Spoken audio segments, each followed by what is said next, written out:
Je m'appelle Harvey et j'ai 31 ans. En tant que développeur de logiciels, j'ai travaillé 60 heures par semaine pendant des années pour m'offrir la maison de mes rêves au bord d'un lac dans le New Hampshire. Après mon divorce, cet endroit est devenu mon sanctuaire, ma fierté et ma joie. Le mois dernier, j'ai conduit 6 heures pour y passer mes vacances, pour découvrir que ma sœur Nathalie et son mari Derexy étaient installés sans permission. Quand j'ai essayé d'utiliser ma clé, j'ai découvert qu'ils avaient enclenché le pen dormant à travers la fenêtre. Nathalie a ri. Dors dans ta voiture, Harvey. Avant de vous raconter ce qui s'est passé ensuite, dites-moi d'où vous regardez. Cliquez sur le bouton j'aime et abonnez-vous si vous avez déjà eu de la famille qui a profité de votre générosité. Ayant grandi dans une banlieue de classe moyenne près de Boston, ma relation avec Nathalie a été compliquée dès le début. Étant de 4 ans ma cadette, elle a toujours été la petite dernière de la famille, celle qui s'en tirait avec tout tandis que je devais être le responsable. Nos parents travaillaient dur, papa comme agent d'assurance et maman comme administratrice scolaire, pour nous offrir une vie confortable. Mais ils avaient des normes différentes pour nous. Je me souviens quand j'avais 12 ans et Nathalie 8. J'ai été puni pendant une semaine après avoir accidentellement cassé une fenêtre en jouant à la balle dans le jardin. 2 ans plus tard, quand Nathalie a fait exactement la même chose, elle s'en est sortie avec un simple « fais plus attention la prochaine fois ». Ce schéma a continué tout au long de notre enfance. Je devais gagner mon argent de poche en tondant les pelouses et en sortant les poubelles, tandis que Nathalie recevait le sien juste pour exister. Ne vous méprenez pas, nos parents nous aimaient tous les deux, mais la disparité dans les attentes était claire. Au lycée, les différences dans nos personnalités sont devenues encore plus apparentes. Alors que je rejoignais des clubs, maintenais d'excellentes notes et travaillais les week-ends à l'épicerie locale pour économiser pour l'université, Nathalie se concentrait sur sa vie sociale et s'attendait à ce que nos parents résolvent tous les problèmes qui se présentaient. Quand elle a accidenté sa première voiture, un cadeau pour son 16e anniversaire, que je n'ai jamais reçu, nos parents l'ont remplacé sans trop d'histoire. Quand j'ai eu besoin d'une voiture pour l'université, j'ai acheté une Honda d'occasion avec mes propres économies. L'université a été un tournant pour moi. J'ai fréquenté l'université du Massachusetts avec une bourse partielle, travaillant 2 emplois à temps partiel pour couvrir le reste. Je vivais dans le dortoir le moins cher disponible, mangeais des ramen plus de fois que je ne veux m'en souvenir, et sacrifiais ma vie sociale pour me concentrer sur mon diplôme en informatique. Pendant ce temps, Nathalie fréquentait une université privée dont les frais de scolarité étaient entièrement couverts par nos parents. Elle a changé de spécialité 3 fois et a mis 6 ans pour obtenir un diplôme en communication qu'elle n'a jamais utilisé. Après l'université, j'ai décroché un emploi dans une start-up technologique à Boston. Les heures étaient brutales, souvent 60 à 70 par semaine, mais l'expérience était inestimable. Je vivais frugalement dans un minuscule studio avec 3 colocataires, mettant chaque dollar de côté dans mes économies. Mon objectif a toujours été clair, l'indépendance financière, et finalement mon propre logement au bord de l'eau. Pendant cette période, j'ai rencontré Elisabeth. Elle était intelligente, ambitieuse et travaillait comme directrice marketing dans une entreprise du centre-ville. Nous sommes sortis ensemble pendant 2 ans avant de nous marier lors d'une modeste cérémonie. Notre relation a été bonne pendant un certain temps. Nous étions tous les deux axés sur notre carrière et nous soutenions mutuellement nos objectifs. Mais des fissures ont commencé à apparaître lors de notre 5e année ensemble. Elisabeth s'épanouissait dans la vie citadine, les restaurants, les théâtres, les événements de réseautage. Je rêvais de week-ends tranquilles au bord d'un lac, de pêche à l'aube et d'observation des étoiles la nuit. Elle voulait gravir les échelons de l'entreprise à Boston. Je voulais éventuellement travailler à distance depuis un endroit paisible. Aucun de nous n'avait tort, mais nous voulions des vies fondamentalement différentes. Notre divorce a été à l'amiable, mais douloureux. Nous avons partagé nos biens équitablement, sans enfants à considérer. L'expérience m'a laissé émotionnellement épuisé, mais plus déterminé que jamais à poursuivre mon rêve. La maison au bord du lac est devenue mon objectif post-divorce, la lumière au bout du tunnel. Pendant 3 ans après le divorce, j'ai travaillé plus dur que jamais. J'ai obtenu un poste de développeur senior dans une plus grande entreprise technologique, j'ai pris des projets en freelance les week-ends et j'ai investi judicieusement. Chaque décision était calculée en vue de mon objectif. Quand des amis m'invitaient à des voyages coûteux ou à des soirées, je refusais généralement. Quand l'ascenseur de mon immeuble tombait en panne pour la 5e fois en un mois, je me rappelais que c'était temporaire. Finalement, à 30 ans, j'avais assez économisé pour un acompte sur une maison au bord du lac dans le New Hampshire. 475 000 $ pour 3 chambres, 2 salles de bain et 200 pieds de rivage privé. Le moment où j'ai signé ces papiers a été le plus fier de ma vie. Personne ne m'avait rien donné. J'avais gagné chaque centimètre carré par le sacrifice et la détermination.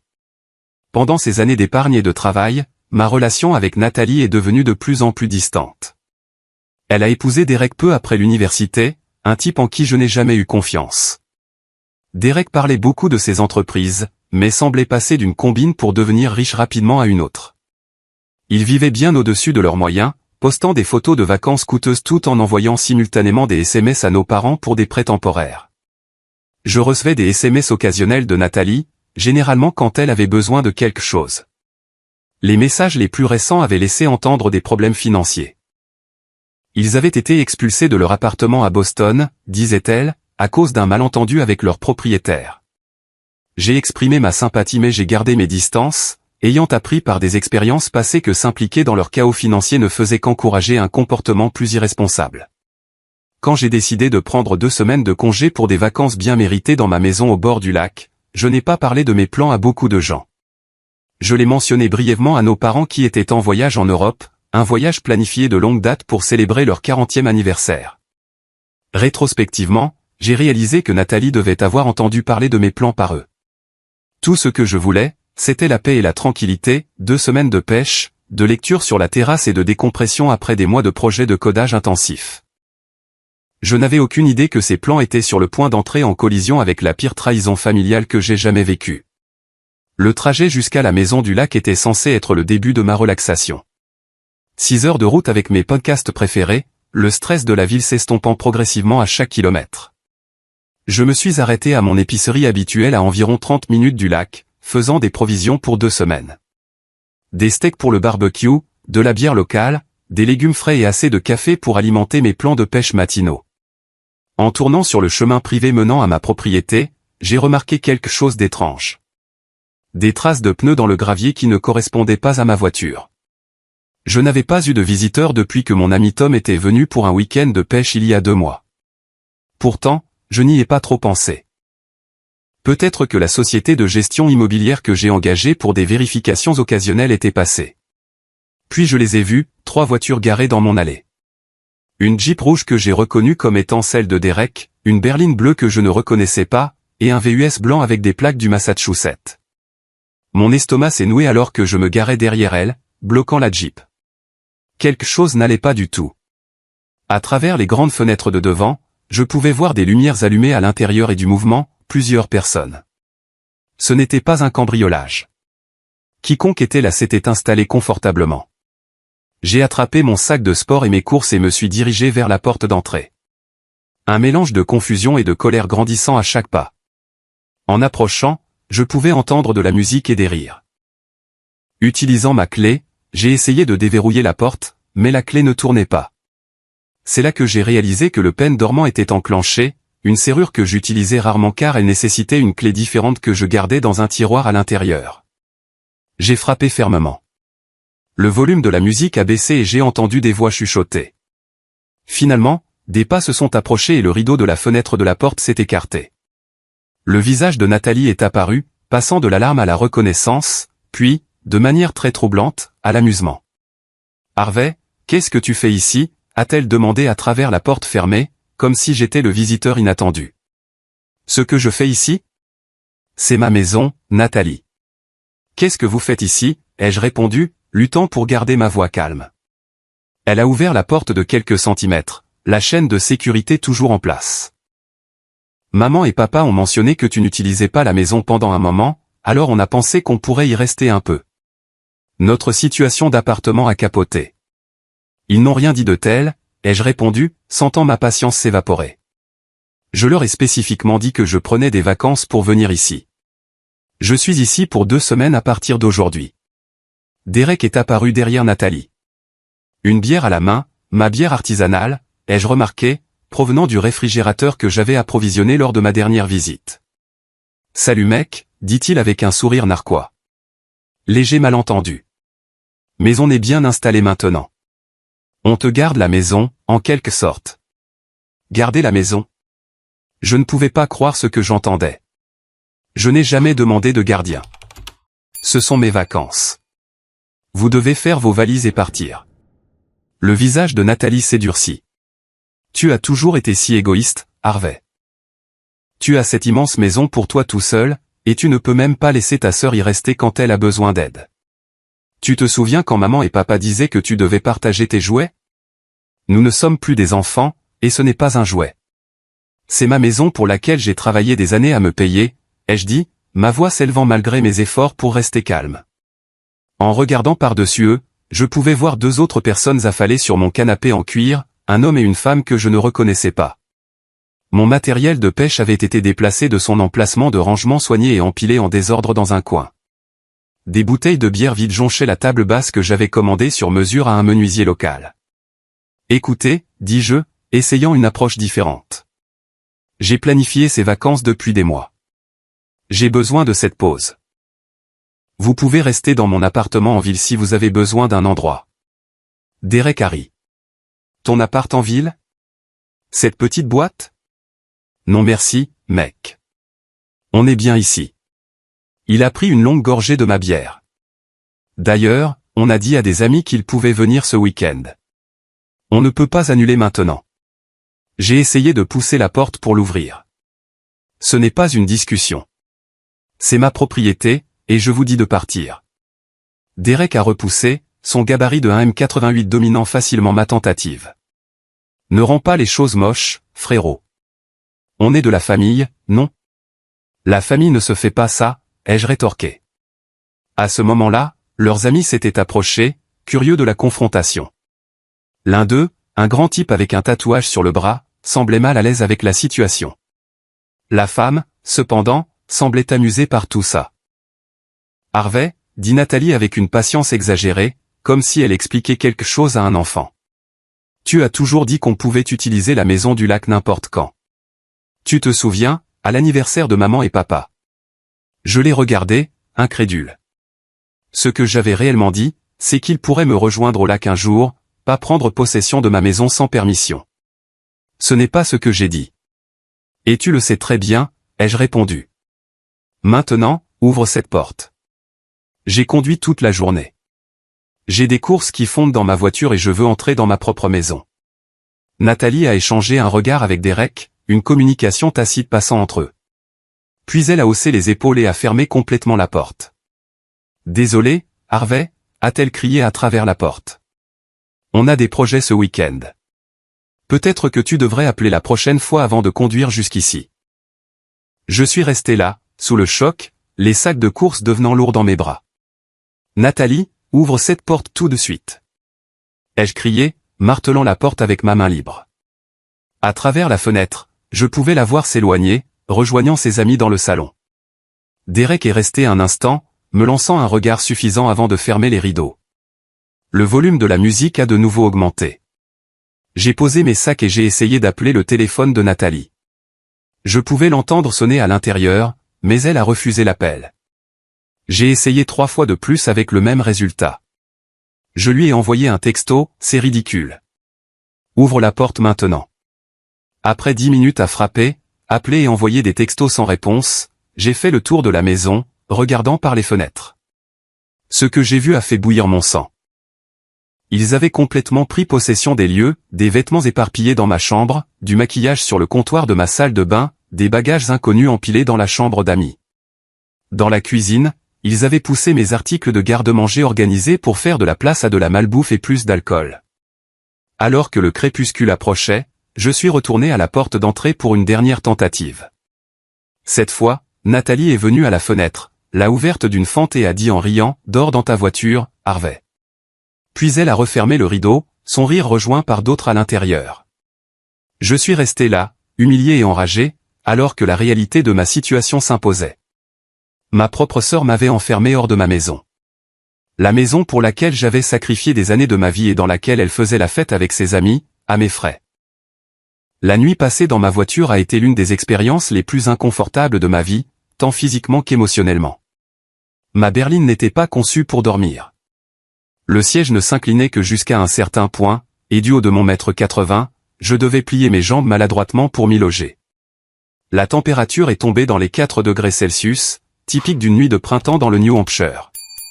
J'avais une veste légère, mais pas de couverture, et la décision de faire tourner le chauffage signifiait me réveiller toutes les 30 minutes pour redémarrer le moteur, craignant de vider la batterie.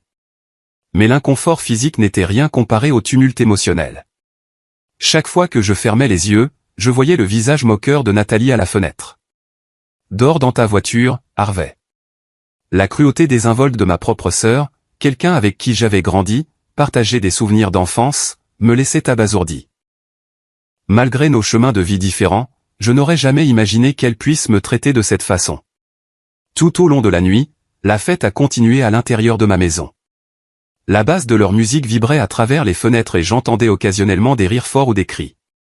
2 fois, des gens sont sortis pour fumer sur ma terrasse. Leur conversation se propageait dans l'air calme de la nuit.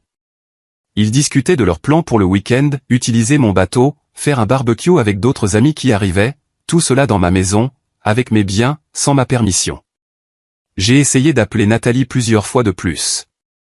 Chaque appel allait directement à la messagerie vocale après la première sonnerie.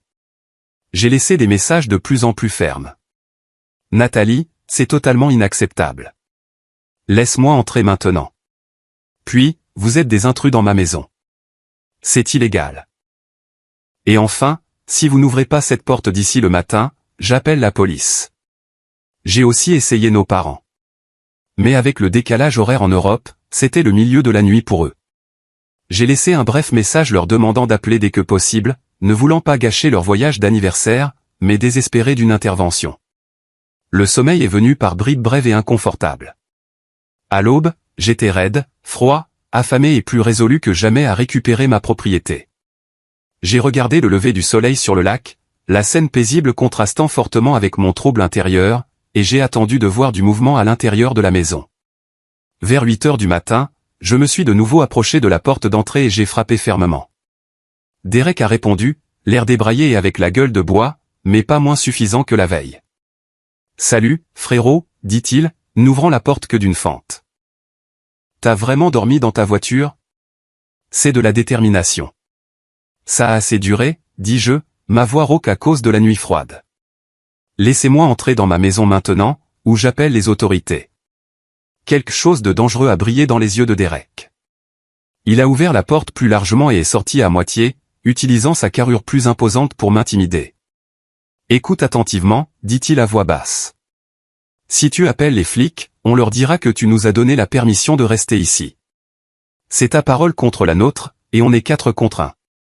C'est ma propriété, ai-je insisté. J'ai l'acte de propriété, les relevés d'hypothèque. Et on a des textos, interrompit Derek. Où tu as dit à Nathalie que la famille est toujours la bienvenue ici.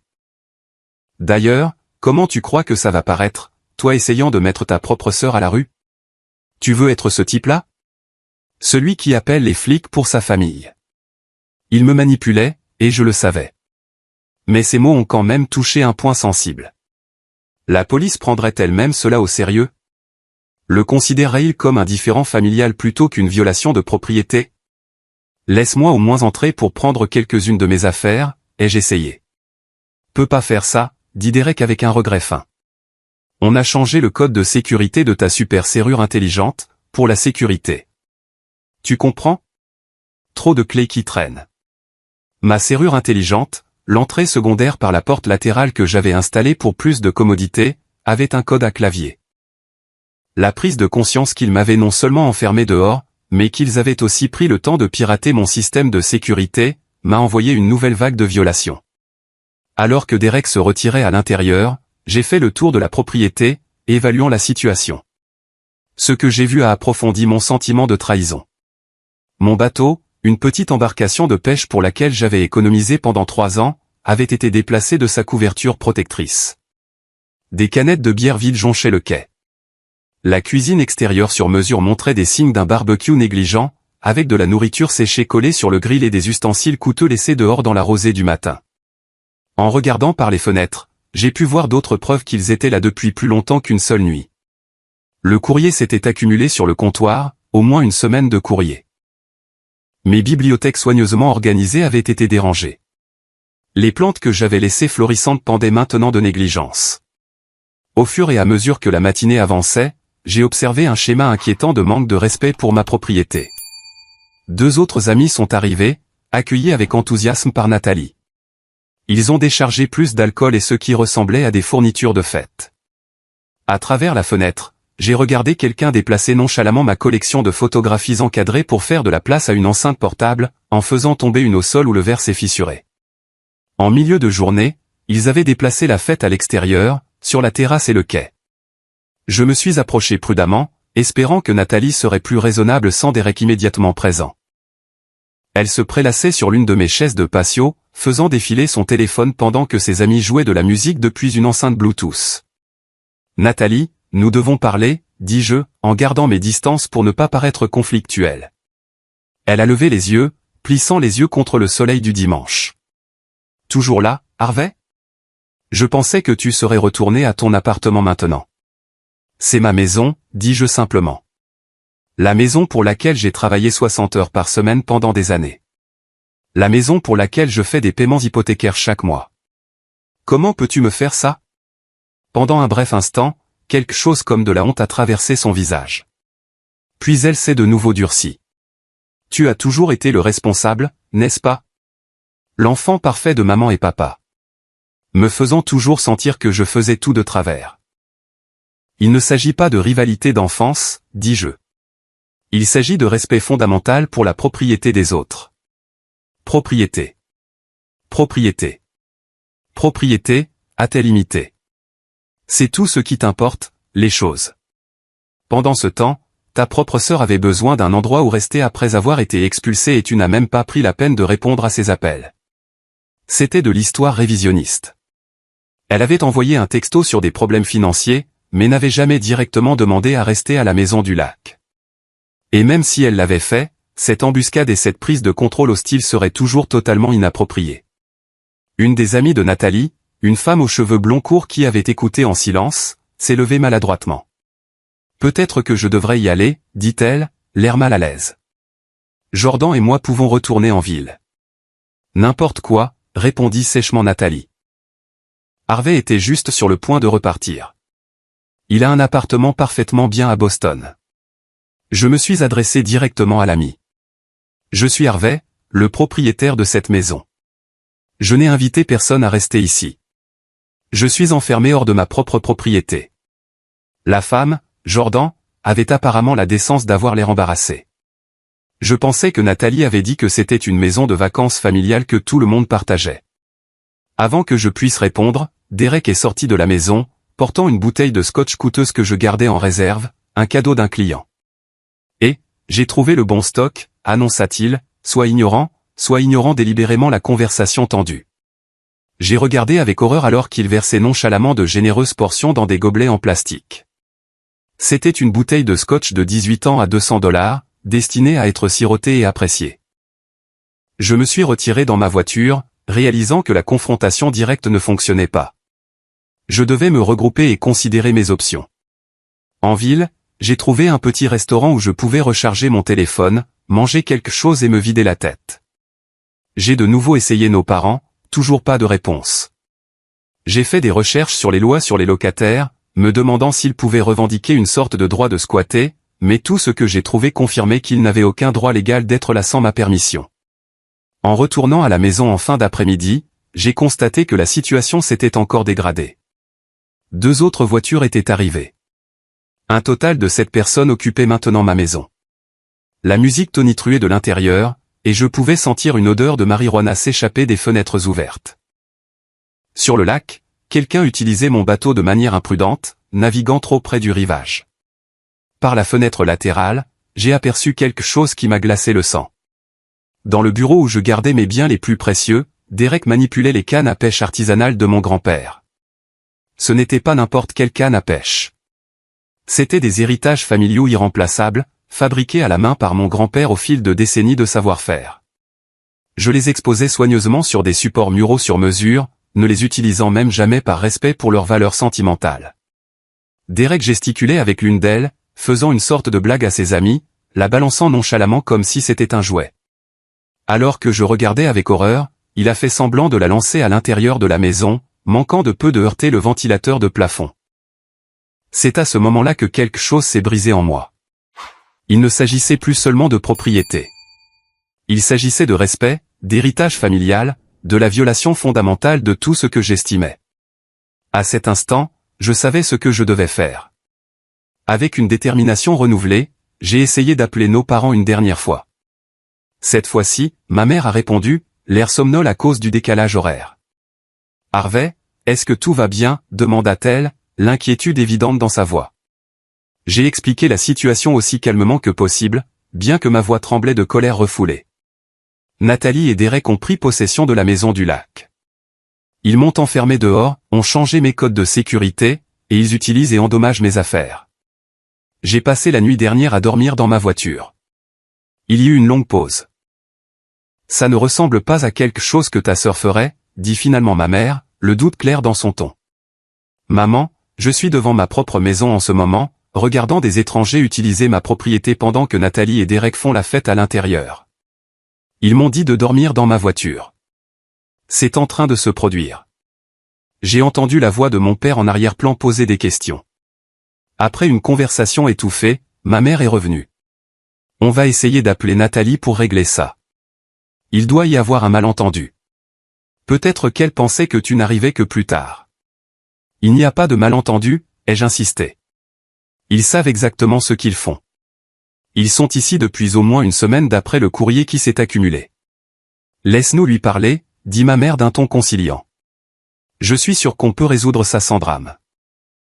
En attendant, pourrais-tu peut-être séjourner dans un hôtel ? On te remboursera, bien sûr.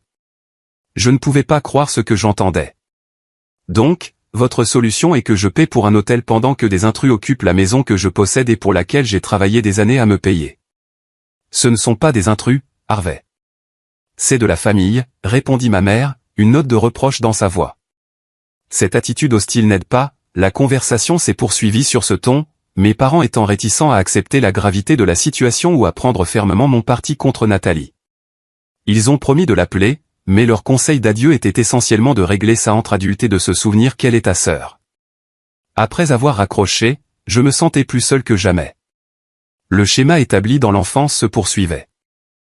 Nathalie ne pouvait faire aucun mal, et on s'attendait à ce que je sois le plus grand, que je sacrifie mon confort et mes droits pour l'harmonie familiale. J'ai décidé d'essayer une dernière approche avant d'escalader davantage. Quand j'ai repéré Jordan, l'ami mal à l'aise, se dirigeant seul vers sa voiture, je l'ai approché. « Excusez-moi, dis-je, en gardant mes distances pour ne pas paraître menaçant. Jordan, c'est ça ? Pourrais-je vous parler une minute ? » Elle a jeté un regard nerveux vers la maison. Je ne veux pas m'impliquer dans un drame familial. Je comprends, dis-je. Mais j'ai besoin de savoir, est-ce que Nathalie vous a dit que c'était sa maison ? A-t-elle expliqué qu'elle a enfermé le vrai propriétaire dehors ? Jordan se tortilla inconfortablement. Elle a dit que c'était une maison de lac familiale que tout le monde utilise, que tu étais égoïste de ne pas la partager. Elle hésita. Mais la façon dont Derek traite tes affaires, ça ne semblait pas correct. C'est pourquoi je pars plus tôt. Seriez-vous prête à dire ça à la police si je dois les appeler, ai-je demandé. Ses yeux se sont écarquillés. La police ? Non, je ne peux pas m'impliquer comme ça. Je suis désolé pour votre situation, mais, elle s'est dépêchée de rejoindre sa voiture sans finir sa phrase. Ensuite, j'ai essayé d'appeler un serrurier, expliquant que j'étais enfermé hors de ma propre maison. Le premier semblait disposé à aider jusqu'à ce que j'explique toute la situation, que d'autres personnes étaient à l'intérieur et ne voulaient pas me laisser entrer. Désolé, monsieur. Ça ressemble à un conflit domestique, a dit le serrurier. Je ne peux pas m'impliquer sans preuve de propriété et confirmation que vous avez le droit de faire sortir ces personnes. J'ai une preuve de propriété, ai-je répondu, l'acte de vente, les relevés hypothécaires, une carte d'identité avec cette adresse. Mais ces gens à l'intérieur, c'est de la famille, vous avez dit.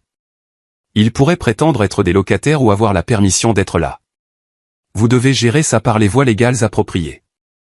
Deux autres serruriers m'ont donné des réponses similaires. Sans une urgence claire, comme un enfant enfermé à l'intérieur, ils n'étaient pas disposés à aider dans ce qui semblait être une situation complexe. De plus en plus frustré, je suis retourné en ville. Ayant besoin d'espace pour réfléchir et d'un repas décent après ma nuit dans la voiture, dans un café local, j'ai fait des recherches sur mes options en ligne. Tout pointait vers l'implication des forces de l'ordre, mais la menace de Derek persistait dans mon esprit. C'est ta parole contre la nôtre. La police prendrait-elle même cela au sérieux? Quand je suis retourné à la maison en début de soirée, la situation s'était encore détériorée. L'allée contenait maintenant 5 véhicules. La musique battait si fort que je pouvais l'entendre de la route. Des gens que je n'avais jamais vus auparavant se promenaient entre la maison et le bord du lac. Je me suis garé au bord de la propriété et me suis approché, essayant d'évaluer ce qui se passait. À travers les fenêtres, je pouvais voir au moins 10 personnes à l'intérieur. Ma table de salle à manger avait été réquisitionnée pour un beer pong. Quelqu'un mélangeait des boissons sur mon îlot de cuisine, renversant du liquide nonchalamment sur les comptoirs en granit que j'avais si soigneusement choisis. Sur la terrasse, un groupe fumait, faisant tomber les cendres sur les planches de bois que j'avais refaites à la main l'été dernier. Près du quai, quelqu'un avait traîné mes coûteux meubles de patio jusqu'au bord de l'eau, où ils n'étaient jamais censés être placés. En me déplaçant sur le côté de la maison pour une meilleure vue du bureau, j'ai été témoin de quelque chose qui m'a glacé le sang. Derek et 2 hommes que je ne reconnaissais pas examinaient la boîte à pêche antique de mon grand-père, un coffret en bois sculpté à la main contenant des leurres et du matériel de pêche datant des années 1940. Ils se passaient le contenu, se moquant de l'équipement démodé, manipulant des leurres antiques irremplaçables comme s'il s'agissait de jouets. Alors que je regardais avec horreur, l'un d'eux a laissé tomber une délicate mouche nouée à la main sur le sol et a marché dessus nonchalamment. Derek a ouvert un compartiment de la boîte, trop fort, fissurant le bois vieilli le long d'une couture. Mon cœur battant la chamade, je suis retourné à l'avant de la maison et j'ai martelé la porte. Comme personne ne répondait, je me suis déplacé vers les fenêtres, frappant sur la vitre pour attirer l'attention de quelqu'un. Finalement, un inconnu a ouvert la porte, la musique explosant derrière lui. « Ouais » a-t-il demandé, clairement ivre. « Je dois parler à Nathalie ou Derek » dis-je fermement. « Je suis le propriétaire de cette maison. »« Propriétaire » Le type avait l'air confus. « Attends. » Il a disparu à l'intérieur, laissant la porte entr'ouverte. Quelques minutes plus tard, Derek est apparu, se balançant légèrement, un verre à la main. « Harvey, tu as décidé de te joindre à la fête, finalement ?» Ses mots étaient empâtés, ses yeux flous. « Vous êtes en train d'endommager le matériel de pêche de mon grand-père, » dis-je, luttant pour garder ma voix calme. « Cette boîte à pêche est un héritage familial. » Derek a haussé les épaules. « On s'amuse juste un peu avec les vieilleries. Pas de mal de fait. Ce ne sont pas des vieilleries. C'est irremplaçable. Et vous êtes en train de le détruire. Vous devez partir. Vous tous, maintenant. Sinon quoi? » Derek s'est approché, utilisant sa taille pour me dominer. « Tu vas nous y forcer ?» Je suis resté sur mes positions. Si nécessaire, j'impliquerai les autorités. Les flics? Derek a ri. Pourquoi? Un désaccord familial sur du vieux matériel de pêche? Par-dessus l'épaule de Derek, je pouvais voir à l'intérieur de la maison. Sur la table basse, quelque chose a attiré mon attention, de petits sacs en plastique, de la poudre blanche et ce qui ressemblait à du matériel de consommation de drogue. Ma maison au bord du lac était devenue non seulement le site d'une fête non autorisée, mais potentiellement un endroit où des activités illégales se déroulaient. Derek a suivi mon regard et s'est rapidement déplacé pour bloquer ma vue. « Tu devrais y aller maintenant, Harvey. Ce n'est pas ton genre de scène de toute façon. Tu as toujours été un mec droit, n'est-ce pas ?» Alors qu'il se déplaçait pour fermer la porte, j'ai aperçu Nathalie en arrière-plan. Nos regards se sont croisés brièvement, et je m'attendais à voir un certain remords, une certaine reconnaissance de l'absurdité de cette situation. Au lieu de cela, elle a levé son verre dans un toast moqueur avant de se détourner. La porte s'est fermée sur mon visage, la serrure cliquant avec finalité. Je suis resté là un moment, tremblant d'un mélange de rage et de désespoir. Puis, je suis retourné à ma voiture, j'ai sorti mon téléphone et j'ai pris une décision qui allait modifier de façon permanente ma relation avec ma sœur. J'ai composé le 911. 911, quelle est votre urgence? La voix de la répartitrice était calme et professionnelle. Je dois signaler des intrus sur ma propriété, dis-je, essayant de garder ma propre voix stable. Ma sœur et son mari sont entrés par effraction dans ma maison au bord du lac, ont changé les serrures et refusent de me laisser entrer. Ils endommagent ma propriété, et je crois qu'il pourrait y avoir des drogues illégales à l'intérieur. Êtes-vous actuellement sur la propriété, monsieur? Oui, je suis dans ma voiture dans l'allée. J'ai passé la nuit dernière à dormir ici parce qu'ils ne veulent pas me laisser entrer dans ma propre maison. Et vous êtes certain que c'est votre propriété? Vous avez une preuve de propriété? Absolument. J'ai l'acte de vente, les relevés hypothécaires et mon permis de conduire avec cette adresse. C'est ma résidence principale que j'ai achetée il y a 3 ans. La répartitrice a noté toutes les informations pertinentes, mon nom, l'adresse, le nombre de personnes à l'intérieur et si des armes étaient impliquées. Aucune que je sache. Elle m'a assuré que des agents seraient dépêchés sur les lieux. Veuillez rester dans votre véhicule jusqu'à l'arrivée des agents, a-t-elle instruit. N'approchez pas de la maison et ne confrontez personne à l'intérieur. J'ai accepté, les remercié et j'ai mis fin à l'appel. Puis je suis resté assis dans ma voiture, regardant la maison. Un étrange mélange d'émotions m'a envahi. Le soulagement qu'une action soit enfin entreprise. L'anxiété de la confrontation à venir.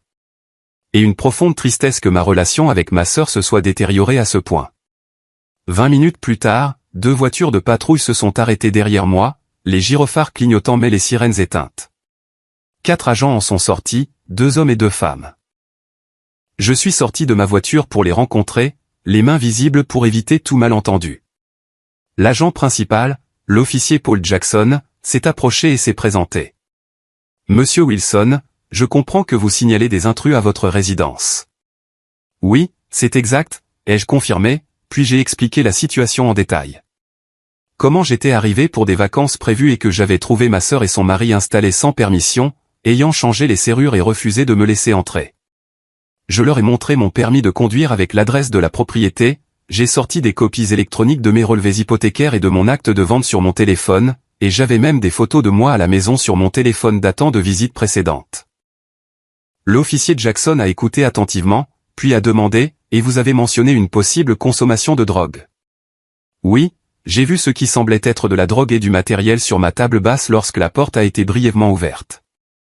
Une agente, qui s'est présentée comme l'officier Samantha Reynolds, a demandé, avez-vous eu des accords préalables avec votre sœur concernant l'utilisation de la propriété? Un arrangement qui aurait pu lui donner l'impression qu'elle avait la permission d'être ici? Absolument pas, dis-je fermement. Je l'ai occasionnellement invitée à me rejoindre ici pour des week-ends, mais toujours avec moi présent. Je ne lui ai jamais donné de clé ni la permission de rester ici sans moi. Surtout pas de prendre possession de la maison et de m'enfermer dehors. Les officiers se sont concertés brièvement. Puis l'officier Jackson s'est tourné vers moi. D'accord, monsieur Wilson. Sur la base de votre documentation et de votre déclaration, nous allons approcher la résidence et parler avec les occupants. Veuillez attendre ici près de votre véhicule. J'ai regardé les 4 officiers s'approcher de ma porte d'entrée. L'officier Jackson a frappé fermement, annonçant « Police ». Ouvrez la porte, s'il vous plaît. La musique à l'intérieur s'est soudainement arrêtée. À travers les fenêtres, j'ai pu voir des gens bouger rapidement, certains disparaissant de la vue. Après ce qui a semblé une éternité, mais qui était probablement moins d'1 minute, Derek a ouvert partiellement la porte. Même de loin, je pouvais l'entendre essayer d'embobiner les officiers. « Bonsoir, officier. Y a-t-il un problème? » Monsieur, nous répondons à un signalement du propriétaire indiquant que des individus non autorisés occupent cette résidence, a déclaré l'officier Jackson. Êtes-vous le propriétaire de cette propriété? Non, mais nous sommes de la famille du propriétaire, a répondu Derek avec assurance. C'est le frère de ma femme qui la possède, mais il a dit que nous pouvions y rester quand nous voulions. C'est un endroit familial. Votre femme est-elle présente? A demandé l'officier Reynolds. Derek a hésité, puis a appelé par-dessus son épaule. Nathalie, la police veut te parler. Quelques instants plus tard, Nathalie est apparue à la porte, l'air considérablement plus sobre qu'auparavant. Elle a souri aux officiers. L'image de l'innocence. Bonjour, officier. Quel semble être le problème? L'officier Jackson est allé droit au but. Madame, votre frère Harvey Wilson s'est identifié comme l'unique propriétaire de cette propriété. Il déclare que vous êtes ici sans sa permission et que vous lui avez refusé l'accès à sa propre maison. Est-ce exact? Le sourire de Nathalie a légèrement vacillé. Il y a eu un malentendu.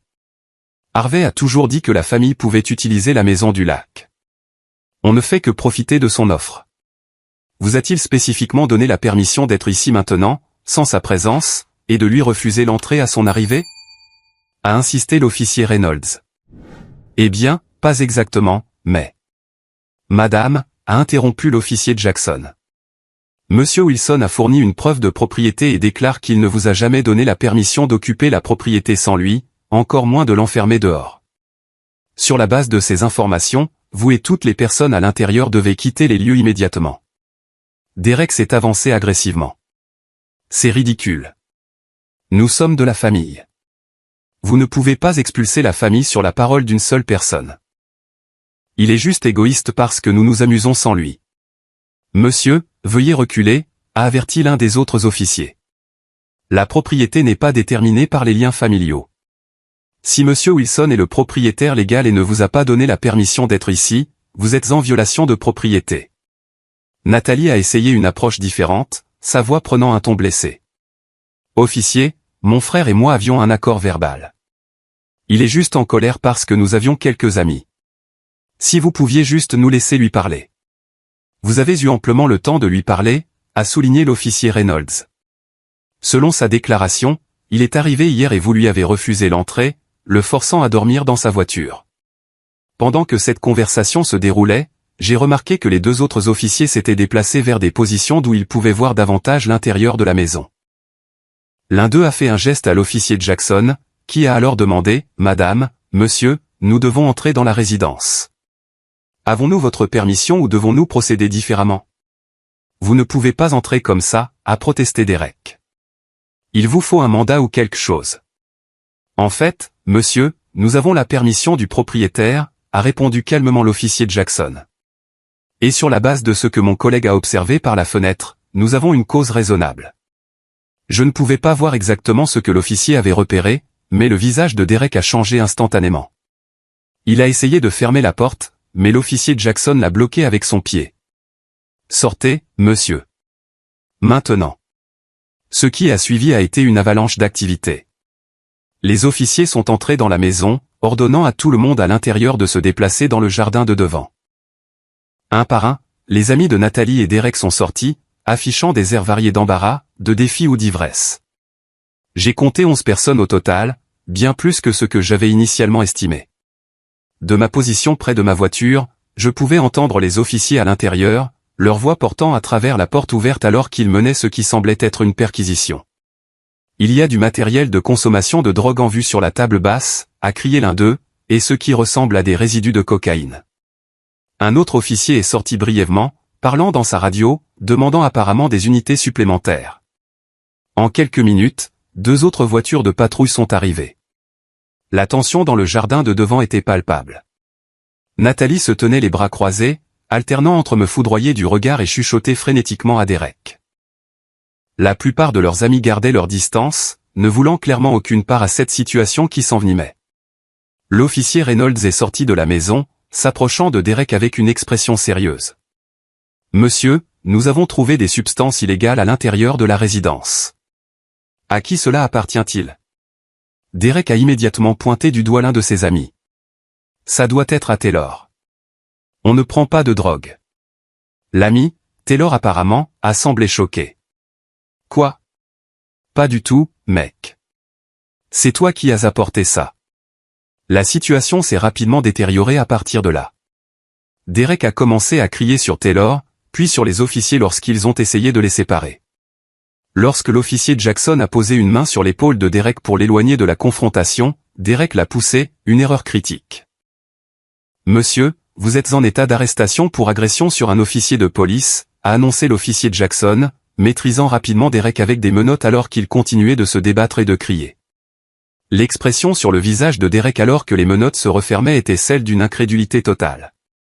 Ce n'était clairement pas comme ça qu'il avait prévu que la soirée se termine. La confiance arrogante qui avait caractérisé son traitement envers moi a disparu, remplacée par la panique. Nathalie a regardé avec horreur son mari être conduit vers une voiture de patrouille. « Derek » a-t-elle crié, se déplaçant vers lui avant d'être arrêtée par un officier. « Madame, veuillez rester où vous êtes » a instruit fermement l'officier. Se tournant vers moi, le visage de Nathalie s'est tordu de colère. « C'est de ta faute. Tu as appelé les flics pour ta propre famille. Comment as-tu pu nous faire ça? Avant que je puisse répondre, l'officier Reynolds s'est approché de Nathalie. Madame, nous devons vous poser quelques questions sur les substances trouvées à l'intérieur.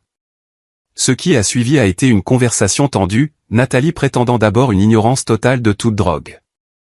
Cependant, lorsqu'elle a été informée que plusieurs témoins avaient déjà fait des déclarations l'impliquant, elle et Derek, son histoire a commencé à changer. C'était juste une petite fête, a-t-elle insisté, sa voix prenant un ton suppliant. Les choses ont dérapé, mais on ne faisait de mal à personne. Vous étiez en violation de propriété dans la maison de quelqu'un d'autre et vous refusiez au propriétaire légitime l'accès à sa propriété, a souligné l'officier Reynolds. De plus, il y a des preuves de substances contrôlées et ce qui semble être des dommages importants à l'intérieur. Comme par hasard, un autre officier est sorti de la maison tenant la boîte à pêche endommagée de mon grand-père. Monsieur, m'a-t-il appelé. Pourriez-vous identifier cet objet? La vue de l'héritage familial brisé m'a traversé d'une vague de chagrin. C'est la boîte à pêche faite à la main de mon grand-père, ai-je confirmé. Elle est irremplaçable.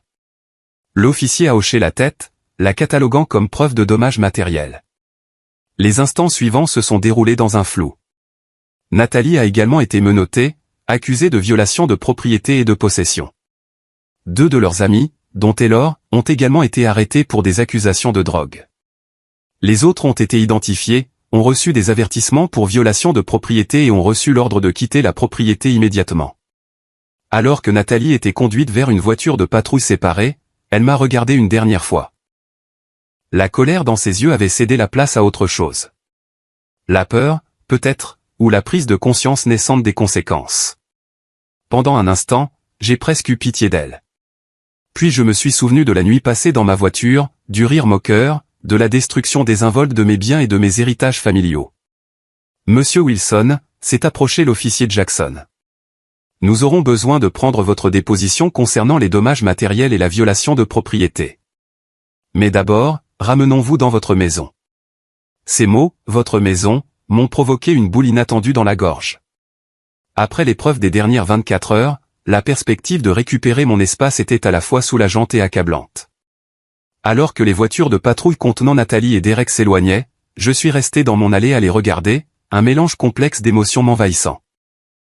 Ce n'était pas ainsi que j'avais imaginé le début de mes vacances, et certainement pas comment je m'attendais à ce que ma relation avec ma sœur évolue. Mais alors qu'un chapitre se fermait, un autre était sur le point de commencer. Le processus difficile de récupération et de restauration de ma propriété et de mon sentiment de sécurité. Le moment où je suis rentré dans ma maison a semblé surréaliste. Moins de 36 heures plus tôt, j'étais arrivé en espérant des vacances paisibles, pour me retrouver enfermé hors de ma propre propriété. Maintenant, j'étais de retour à l'intérieur, mais l'espace ne ressemblait plus au sanctuaire que j'avais créé. La destruction était pire que ce que j'avais imaginé. Des taches de bière marquaient mes planchers de bois franc. Des brûlures de cigarettes parsemaient la table basse sur mesure. La cuisine était une zone sinistrée.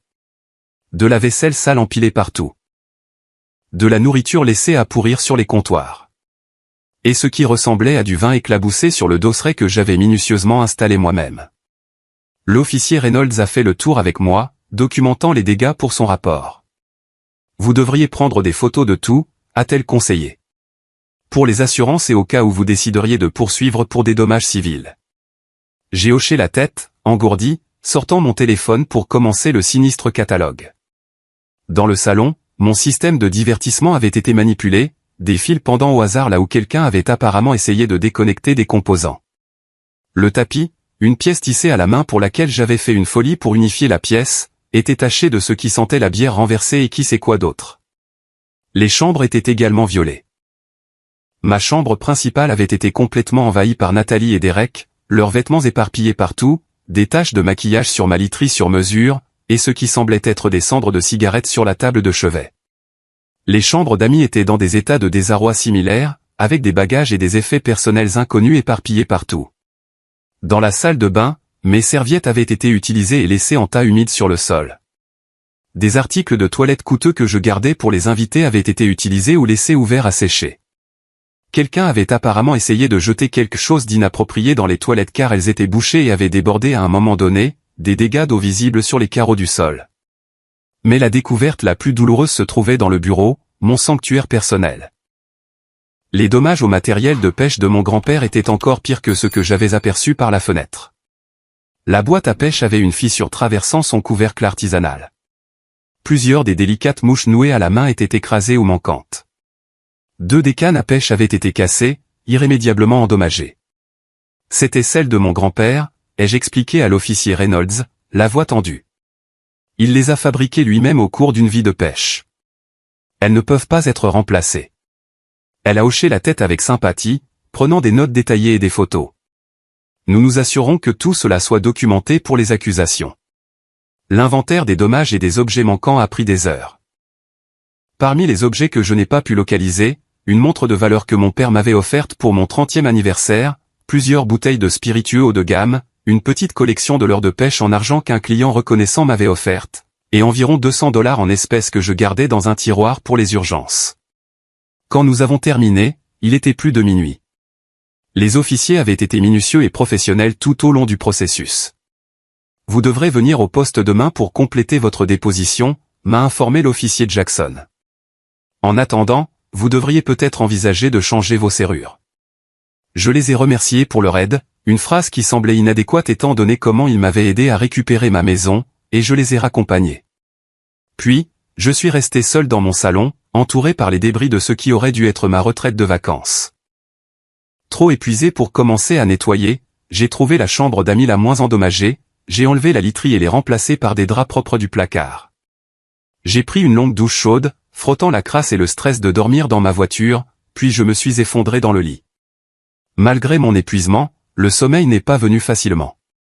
Chaque craquement et bruit de la maison me réveillait en sursaut, le sentiment de violation encore frais et à vif. Le lendemain matin, j'ai appelé un serrurier dès la première heure, indifférent de ceux que j'avais contactés auparavant. Il est arrivé rapidement, compatissant à ma situation après avoir entendu une version condensée des événements. Ça arrive plus souvent qu'on ne le pense, a-t-il dit en travaillant à remplacer les serrures. Les conflits familiaux sur la propriété peuvent devenir laids. Il a remplacé à la fois les serrures standards et le système de serrure intelligente, s'assurant que j'étais le seul à y avoir accès. Le sentiment de sécurité qui est revenu avec chaque nouvelle installation de serrure était palpable. Ensuite, j'ai appelé mes parents. Ils avaient essayé de me joindre plusieurs fois pendant l'intervention de la police, mais mon téléphone était en silencieux. La conversation a été difficile. Au début, ils ont exprimé leur choc et leur incrédulité face à ce qui s'était passé. « Nathalie, arrêtez !» a répété ma mère, la voix tremblante. « Il doit y avoir une erreur. » J'ai de nouveau expliqué la situation, détaillant la destruction de la propriété et les drogues trouvées dans la maison. Mon père, habituellement le plus posé des deux, a semblé saisir la gravité plus rapidement. « Je suis désolé, mon fils, a-t-il dit, sa voix lourde de déception envers Nathalie, pas envers moi, ai-je réalisé avec un certain soulagement. Nous n'avions aucune idée que les choses étaient devenues si graves avec eux.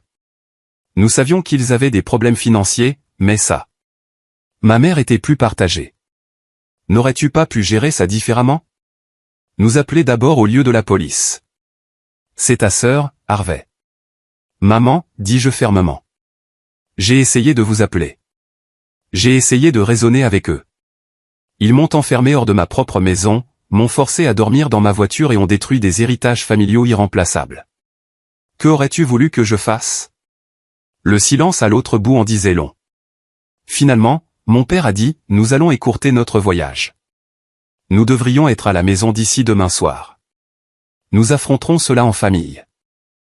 Après la fin de l'appel, j'ai ressenti un mélange d'émotions, le soulagement qu'il semblait comprendre la gravité, la frustration que ma mère me blâmait encore en partie, et la tristesse que le voyage d'anniversaire de nos parents soit maintenant ruiné aussi.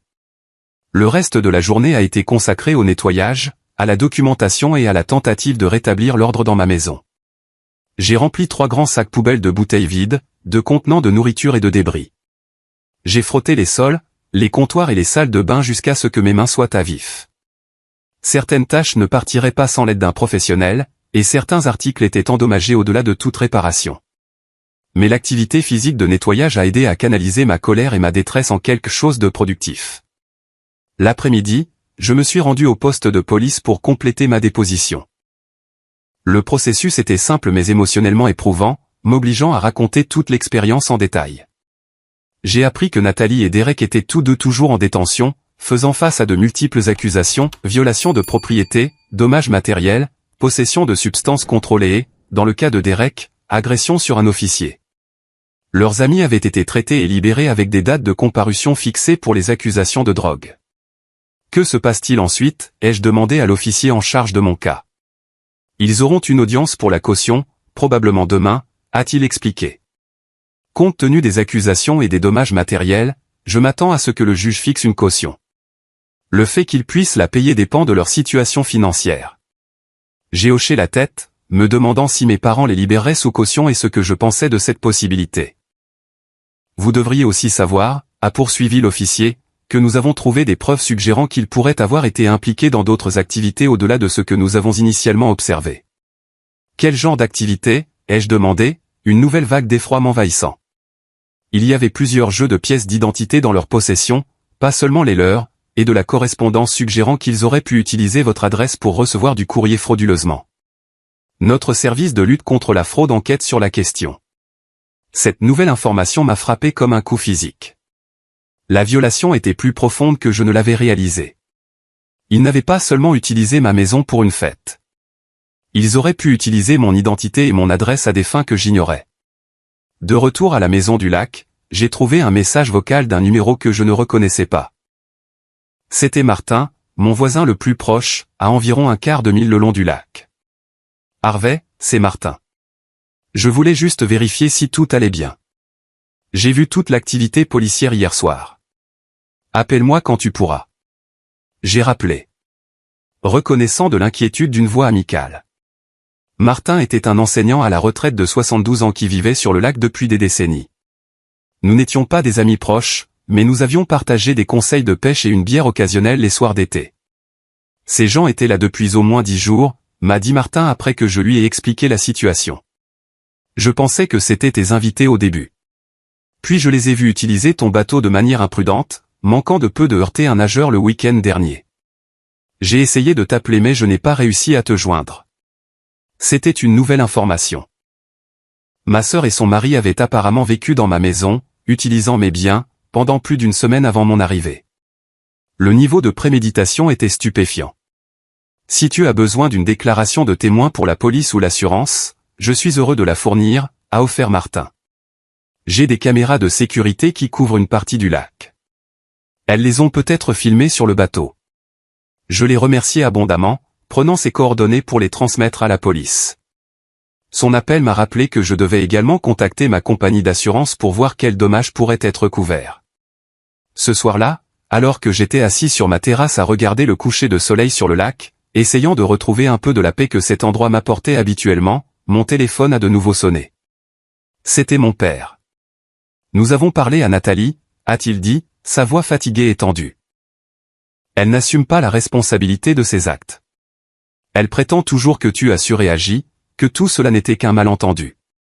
Je n'étais pas surpris. Nathalie avait passé sa vie à éviter les conséquences de ses actes. Pourquoi commencer à assumer ses responsabilités maintenant? L'audience pour la caution est demain, a poursuivi mon père. Ta mère et moi en avons discuté, et nous avons décidé de ne pas payer leur caution. Ils doivent comprendre la gravité de ce qu'ils ont fait. Cette décision m'a surpris. Tout au long de notre enfance, nos parents avaient toujours protégé Nathalie des conséquences de ses actions. C'était la première fois qu'ils la laissaient affronter les résultats de ses choix directement. Merci, ai-je dit simplement, l'émotion rendant difficile d'en dire plus. Nous serons à la maison demain soir, a-t-il répondu. Nous affronterons cela ensemble. À la fin de l'appel, j'ai ressenti un mélange complexe d'émotions, la justification, la tristesse et un étrange sentiment de soulagement. Pour la première fois, il semblait que mes parents voyaient Nathalie clairement, sans les lunettes roses qu'ils avaient portées tout au long de notre enfance. J'ai passé les jours suivants dans un état d'entre-deux, traitant avec les experts en assurance, nettoyant ce que je pouvais, remplaçant ce qui nécessitait un remplacement immédiat et essayant de sauver ce qui restait de mes vacances prévues. La paix et la détente que j'avais recherchées semblaient désormais impossibles, mais j'étais déterminé à ne pas laisser Nathalie et Derek me voler plus de temps dans ma maison au bord du lac. Le processus judiciaire a suivi son cours. Nathalie et Derek sont restés en détention pendant 3 jours avant d'être libérés sous caution, payés non pas par nos parents mais par le cousin de Derek. Apparemment, il leur a été ordonné de rester à l'écart de ma propriété et de n'avoir aucun contact avec moi en attendant le procès. Mes parents sont arrivés comme promis, séjournant dans un hôtel voisin plutôt qu'avec moi, un choix attentionné que j'ai apprécié, ayant besoin d'espace pour tout digérer. Ils ont visité la maison du lac et ont vu les dégâts de leurs propres yeux. Ma mère a pleuré en voyant la destruction du matériel de pêche de mon grand-père. Je n'aurais jamais pensé qu'elle puisse faire quelque chose comme ça, a dit doucement ma mère. Où nous sommes-nous trompés avec elle? Je n'avais pas de réponse à cela. La question m'avait hanté pendant des années, en regardant les choix de Nathalie devenir de plus en plus autodestructeurs. 2 semaines plus tard, j'ai assisté à leur comparution au tribunal. Les preuves contre eux étaient accablantes, y compris les témoignages de leurs propres amis qui étaient présents. L'avocat de Derek a tenté de présenter la situation comme un malentendu familial qui a pris des proportions démesurées, mais le juge n'a pas marché. Les relations familiales ne priment pas sur les droits de propriété, a déclaré fermement le juge. Les actions des accusés constituent une violation de propriété criminelle, des dommages matériels et, dans le cas de M. Reynolds, une agression sur un agent de la paix. Ils ont tous deux plaidé coupables à des accusations réduites, acceptant des accords de plaidoyer qui incluaient une probation, des travaux d'intérêt général obligatoires et une restitution ordonnée par le tribunal pour les dommages matériels. L'enquête pour fraude était en cours, avec des accusations supplémentaires possibles, en fonction de ce que l'unité des crimes financiers découvrirait. Tout au long de la procédure, Nathalie ne m'a jamais regardé directement. Son visage est resté figé dans un masque de défi et de suffisance, ne montrant aucun remords pour ses actions. Derek alternait entre un silence maussade et des conciliabules chuchotés avec son avocat. Alors qu'ils étaient conduits hors de la salle d'audience, Nathalie a finalement jeté un regard dans ma direction. Il n'y avait aucune excuse dans ses yeux. Aucune reconnaissance de la douleur qu'elle avait causée, seulement du ressentiment que ses actions l'aient finalement rattrapée. J'ai quitté le palais de justice me sentant vide plutôt que victorieux. Le système judiciaire avait fonctionné comme prévu, imposant des conséquences à leurs actions, mais il ne pouvait pas restaurer la confiance qui avait été brisée ni remplacer les objets irremplaçables qui avaient été endommagés. La route à venir serait difficile, reconstruire mon sanctuaire, gérer mes sentiments envers ma sœur, établir de nouvelles limites avec ma famille. Mais alors que je retournais à la maison du lac, ma maison, récupérée et sécurisée, j'ai senti les premiers pas hésitants vers la guérison commencer à prendre forme. 6 mois se sont écoulés depuis la nuit où j'ai dormi dans ma voiture, enfermé hors de ma propre maison au bord du lac par ma sœur. La restauration physique de ma maison est presque terminée. De nouvelles serrures, des caméras de sécurité et un système d'alarme amélioré fournissent la sécurité tangible que je réalise maintenant que j'aurais dû installer dès le début. De la peinture fraîche recouvre les murs où des invités négligents ont laissé des éraflures et des taches. De nouveaux meubles remplacent les pièces qui ont été endommagées au-delà de toute réparation.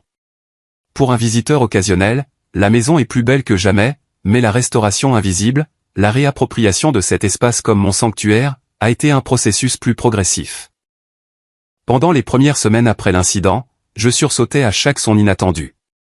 Je vérifiais 2 fois les serrures avant d'aller au lit. Je laissais les lumières extérieures allumées toute la nuit. Le sentiment de violation a persisté longtemps après que les preuves physiques aient été nettoyées. Sur la recommandation d'un ami, j'ai trouvé un thérapeute, Jeffrey, spécialisé dans les traumatismes familiaux. Nos séances hebdomadaires ont été inestimables pour traiter les émotions complexes que cette trahison a suscitées. La trahison familiale blesse plus profondément que toute autre, a-t-il expliqué lors de notre première séance. Les personnes sur qui nous comptons pour nous soutenir sont celles qui peuvent nous blesser le plus profondément quand elles ne le font pas. Une des suggestions de Jeffrey a été particulièrement utile, un rituel de purification pour me réapproprier mon espace. Cela peut sembler New Age pour un développeur de logiciels pratiques comme moi, mais parcourir chaque pièce avec de la sauge, définir des intentions pour l'espace et déclarer littéralement à voix haute ma propriété a eu un effet étonnamment puissant sur ma psyché. La maison du lac a recommencé à me sembler mienne, et non plus un espace qui avait été envahi et violé. Les suites judiciaires ont continué à se dérouler au fil des mois. Les paiements de restitution de Nathalie et Derek ont commencé à arriver, irrégulièrement au début, puis plus régulièrement après que le tribunal a menacé de prendre d'autres mesures. L'argent aide pour les dommages matériels, mais aucune somme ne peut remplacer le matériel de pêche artisanale de mon grand-père ou restaurer mon sentiment de confiance familiale. L'enquête pour fraude a révélé une autre facette de leur trahison. Ils avaient en effet utilisé mon adresse pour recevoir des offres de cartes de crédit et ouvrir des comptes à des noms qui n'étaient pas les leurs. Le stratagème n'était pas sophistiqué, mais il était délibéré, et il durait depuis des mois avant qu'il n'occupe ma maison au bord du lac. Des accusations supplémentaires ont été déposées, prolongeant leur probation et ajoutant des sanctions financières. Mon propre crédit a subi des dommages collatéraux, nécessitant des mois d'appel et de paperasse pour démêler le tout. Mes parents ont suivi leur propre cheminement de prise de conscience. Après une vie passée à encourager le comportement de Nathalie, ils ont dû faire face aux conséquences de ces schémas. Mon père l'a pris plus durement que ma mère, peut-être parce qu'il s'est reconnu dans le sentiment de droit de Nathalie. Je ne lui ai jamais dit non, a-t-il avoué lors d'une conversation difficile sur ma terrasse 3 mois après l'incident. Je pensais être aimant, mais je ne faisais que lui apprendre que les règles ne s'appliquaient pas à elle. Ma mère a lutté plus longtemps avec ses tendances à l'encouragement, trouvant des excuses au comportement de Nathalie, même après avoir vu la destruction de ses propres yeux. Mais une conversation avec mon thérapeute, qui a proposé une séance familiale quand j'étais prêt, a semblé percer une partie de son déni. Votre fille a fait des choix, lui a dit Jeffrey doucement mais fermement. Des choix d'adulte avec des conséquences d'adulte. La protéger de ces conséquences maintenant ne l'aide pas à grandir. Quant à Nathalie elle-même, notre relation reste fracturée. 3 mois après sa comparution au tribunal, elle a envoyé une lettre. Pas un email ou un texto, mais une vraie lettre manuscrite sur du papier à lettres. Les mots étaient juste en surface. Je suis désolé pour ce qui s'est passé à la maison du lac. Je n'ai jamais voulu que les choses aillent si loin. Mais le sous-entendu restait celui de la déviation.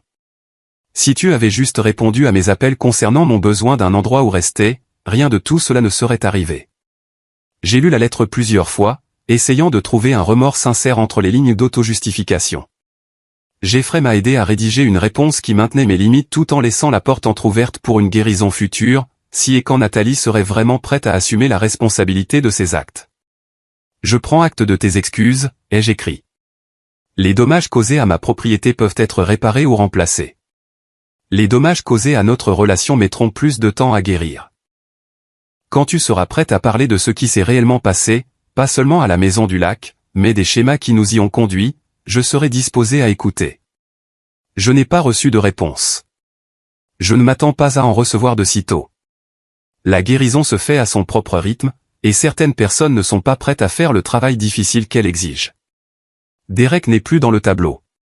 Selon mes parents, Nathalie a demandé le divorce 2 mois après la conclusion de l'affaire judiciaire.